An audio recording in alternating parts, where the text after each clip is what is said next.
Keni përgëzime për këto kushte të reja, faleminderit shumë për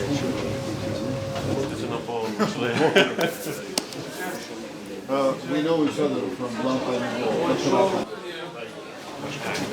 12 beds, 280 square meters, completely new. It's like more than renovated, it's like being rebuilt. Më shumë se një muaj, ishim në përurimin e renovimit të hapësirave të Institutit Anatomisë Patologjike, e sot jemi këtu bashkë me juve për një përurim të një transformimi tjetër në sistemin tonë shëndetësor në klinikën e kardiologjisë në qendrën klinike universitare të Kosovës. Ky investim prek drejt për drejt jetën dhe shëndetin e qytetarëve tonë dhe lehtëson trajtimin e pacientëve.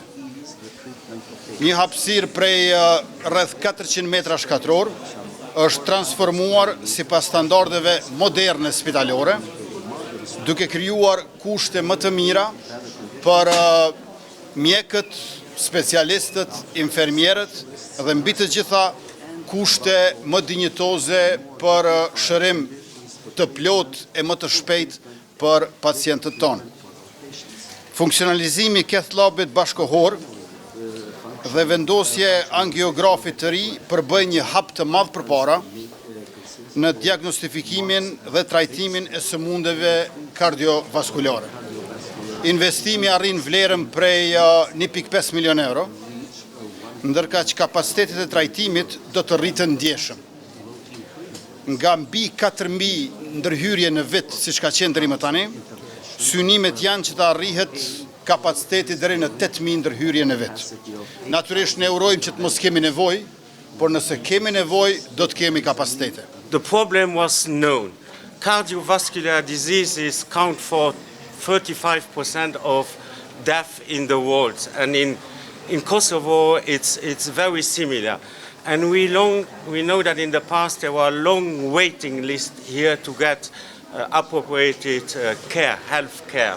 Today this investment is really the result that we are saving lives here. But it's not only about equipment, it's also about providing the right training to the doctors. Jam shumë I lumtur këtu që në fund të falenderojmë nga zemra stafin e klinikës së kardiologjisë, drejtorin e klinikës Dr. Faik Shatrin, të cilët kanë qenë motori edhe nismetarët që në bashkëpunim me miqtan nga Luksemburgu të fillojmë këtë renovim edhe ta përmbyllëm të gjithë renovimin e klinikës së kardiologjisë, e cila pas këtij renovimi do të ketë kushte optimale për pacientët, duke shtuar numrin e atyre që diagnostikohen dhe trajtohen në këtë klinik, duke përmirësuar kushtet e trajtimit në këtë klinik, e mbi të gjitha duke përmirësuar edhe kushtet e mjekëve, infermierëve dhe stafit mbështetës, të cilët pa pushim japin shërbime çdo orë të çdo dite për 365 ditë pacientëve dhe qytetarëve tonë.